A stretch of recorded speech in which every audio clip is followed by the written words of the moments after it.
నేను Indian association for women studies అంటే ఎలా ఉన్నాయో స్టడీస్ ఏంటి ఏం జరుగుతుంది చూద్దామని అస్సాం వెళ్ళినాం.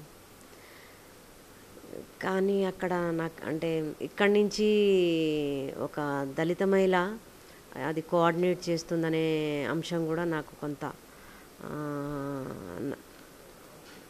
బాగానే ఉందేమో చూద్దాము అని ఆశ, లేకుంటే భ్రమలో అని కాదు కానీ మామూలుగా వెళ్ళిన.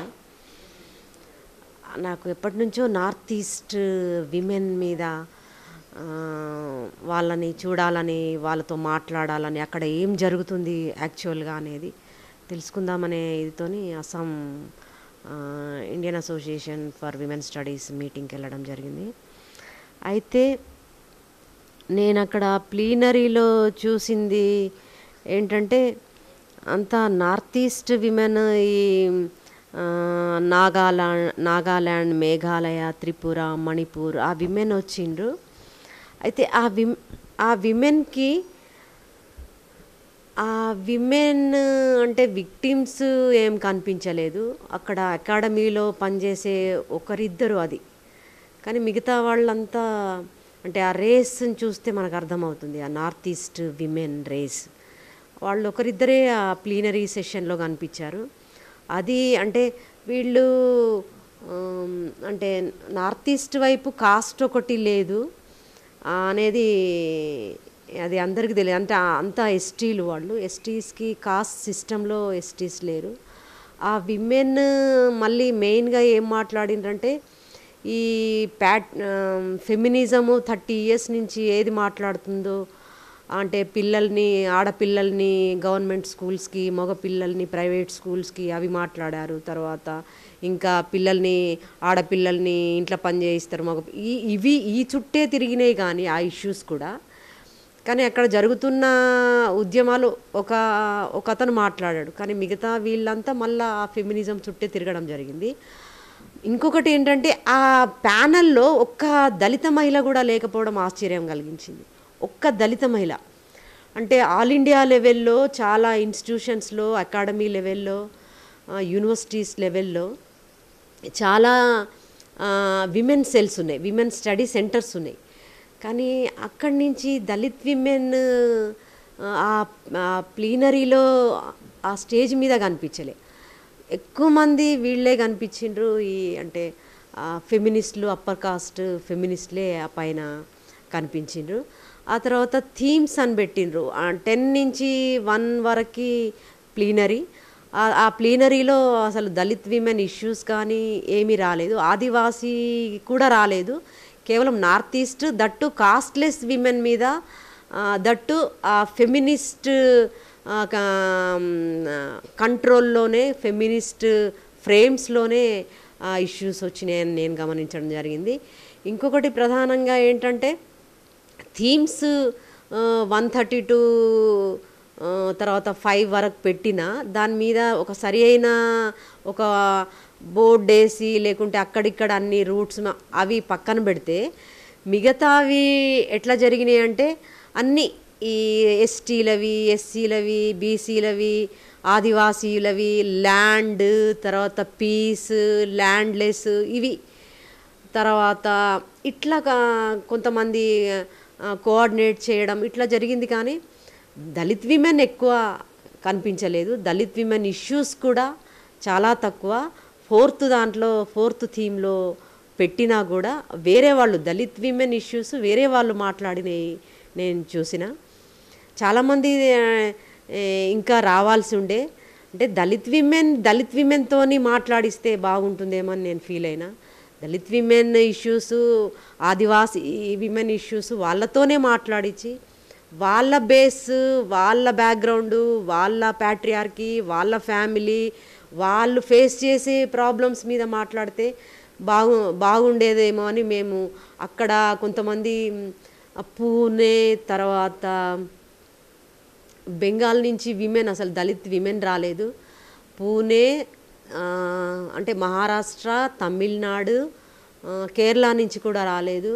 తర్వాత ఢిల్లీ, తర్వాత యూపీ నుంచి కొంతమంది వచ్చిండ్రు. తర్వాత ఏపీ నుంచి ఒక నలుగురు చాలామందే వచ్చిండ్రు ఏపీ నుంచి. దళిత్ విమెన్ ఒక ఒక ఇద్దరు ముగ్గురు వచ్చిండ్రు దళిత్ విమెన్. సో అక్కడ అంటే ఆ డిస్పారిటీ బాగా కనిపించింది అక్కడికి సంబంధించి. ప్లీనరీ లాస్ట్ రోజు కూడా దళిత్ విమెన్ ఆ స్టేజ్ మీద లేకపోయింది. ఆమె మీరా వేలాయుధన్ ఫ్రమ్ కేరళ.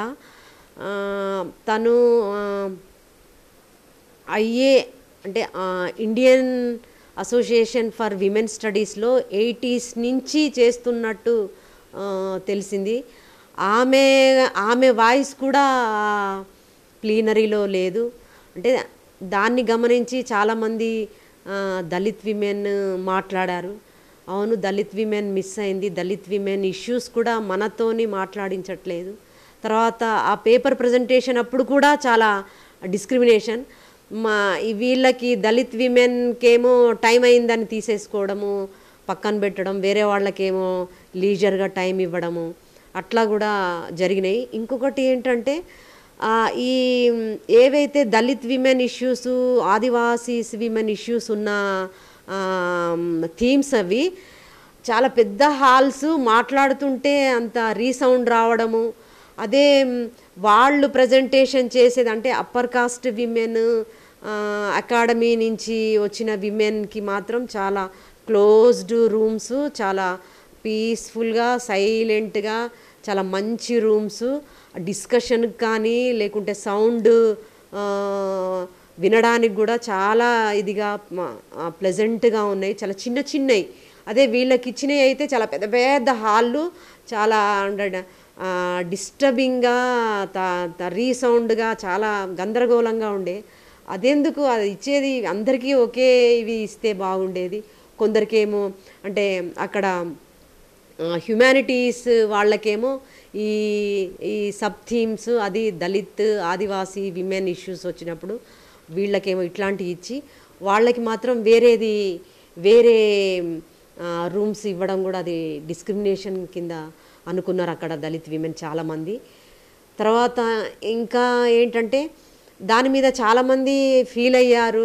అవును, మన విమెన్ లేదు, సరే మన విమెన్ వచ్చిన వాళ్ళల్లో కూడా ఆ పైన లేరు, స్టేజ్ మీద లేరు, వాయిస్ లేదు, దళిత్ విమెన్ వాయిస్ లేదు అనే ఇది చాలామంది చాలా ఫీల్ అయ్యారు.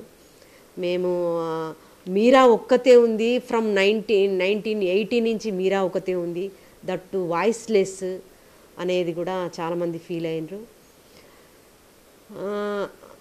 ఇంకా ఇప్పుడు ఫ్రీడమ్ ఆఫ్ ఎక్స్ప్రెషన్ గురించి మాట్లాడుతున్నారు కదా. ఓకే, ఇప్పుడు నిన్న ఒక వీడియో నేను పెట్టాను దళిత్ కెమెరాలో, అక్కడ ఏమి జరిగింది అని చెప్పి ఒక వీడియో పెట్టాను. వీడియో పెట్టిన తర్వాత ఆ క్యాండిడేట్ ఎవరు మాట్లాడారో దళిత్ మహిళకి చాలా ఫోన్ కాల్స్లో చాలా బెదిరించేది అన్నది జరిగింది. ఇప్పుడు ask me English. Yeah. There was one girl who gave an interview and it was in Dalit camera. She received lot of phone calls, so many phone calls, and she wept actually. She broke down. So that it's a YouTube channel. Dalit camera is something a YouTube channel, not even a judge. We are not a judge to judge what is right or wrong. Everybody can have different views. But why can't the Dalit woman even speak, even for a video? Why can't she speak? What is the problem actually? What is the stand of the Dalit woman? అంటే Dalit women voice అది మంచా చెడా అని మాట్లాడే అవకాశం కూడా లేని పరిస్థితిలో ఉంది అని చెప్పడానికి this is the best example. అంటే ఆమె మీద థ్రెట్ రావడము, ఇలా మాట్లాడకూడదు, నువ్వు మాట్లాడినవు ఏంటి అని అంటే ఏడ్చేదాకా ఏడిపించారు. అంటే అంత థ్రెటన్ చేస్తున్నారు. అంటే దళిత్ విమెన్కి ఫ్యాక్ట్స్ కానీ అసలు మంచి చెడు మాట్లాడే అవకాశం కానీ ఉండకూడదనా? ఎందుకు ఉండకూడదు? ఎందుకు ఆ థ్రెట్స్ ఎందుకు ఇవ్వాలి? కింద నుంచి వస్తున్నాయి క్వశ్చన్స్, వస్తున్నాయి కింద నుంచి డౌట్స్ వస్తున్నాయి. We have to clarify. సొసైటీలో విమెన్ అంతా డెమోక్రటైజ్గా ఉండాలని, అంటే విమెన్ అంతా ఒకేలాగా లేరు కదా. ఉన్నప్పుడు మనం అవి మాట్లాడుకోవాలి. ఒకే ప్యాట్రియార్కీ, ఒకే ప్రాబ్లమ్స్. కానీ రకరకాల కులాల్లో రకరకాల సామాజిక నేపథ్యాల్లో ఉన్నప్పుడు ఈ ఫెమినిస్టులు కూడా కిందకు వచ్చి కింద విమెన్ ఏం మాట్లాడుతుందో we have to listen. Don't put in to darkness. This is the problem. దానివల్ల అప్పర్ కాస్ట్ విమెన్కి ఫెమినిస్ట్లకు వచ్చే నష్టం ఏం లేదు. మనమంతా చేయాల్సింది ఎవరైతే కింద ఉన్నారో, ఎవరైతే బాధితులో, ఎవరైతే విక్టిమ్సో వాళ్ళ గురించి మనం మాట్లాడాలి. ఆ వాయిస్ ఇక్కడ రాలేదు. Indian association for the women స్టడీస్లో ఈ వాయిస్ రాలేదు, ఈ వాయిస్కి స్టేజ్ లేదు అని వచ్చిన ఆ వాయిస్ని నేను కూడా చూశాను. వచ్చిన ఆ వాయిస్ని ఎట్లా థ్రెటన్ చేస్తారండి? ఎందుకు థ్రెటన్ చేయాలి? అంటే థ్రెటన్ చేస్తున్నారంటే మేము మాట్లాడకూడదు. మేము ఫెమినిస్టుల మీద, ఫెమినిస్ట్ మూమెంట్ మీద, ఫెమినిస్ట్ యాటిట్యూడ్స్ మీద, ఫెమినిస్ట్ డిస్కషన్స్ మీద, డిబేట్ మీద మాకు హక్కు ఉంది. విమెన్ అని మాట్లాడుతున్నారు మీరు అప్పర్ కాస్ట్ విమెన్ అని మాట్లాడట్లేదు కదా, దళిత్ విమెన్ అని మాట్లాడుతున్నారు, ఆదివాసీ విమెన్ అని మాట్లాడుతున్నారు. దానికి మేము స్పందించాల్సిన అవసరం ఉంది. మమ్మల్ని డార్క్ చేసి మీరు మాట్లాడదు, థ్రెటన్ చేస్తే ఎట్లా? యాక్చువల్గా వాట్ హ్యాపెండ్ ఇన్ అస్సాం అనేది మేము మాట్లాడింది ఆ అమ్మాయి. ఇక్కడ అందరూ దళిత్ విమెన్ అంతా ఏం ఫీల్ అయ్యారో ఆ అమ్మాయి ఎక్స్ప్రెస్ చేసింది, ఆ అమ్మాయి వాయిస్ ఇచ్చింది. సో దాన్ని మీరు థ్రెటన్ చేసి ఆ అమ్మాయిని ఏడిపించడము, స్కేర్ చేయడం ఏంటి? It's not good for women. Yeah, it's a feudal upper caste gender politics. No, we are opposing. Dalit women is opposing this. Not only Dalit women, all women are opposing this type of threatening.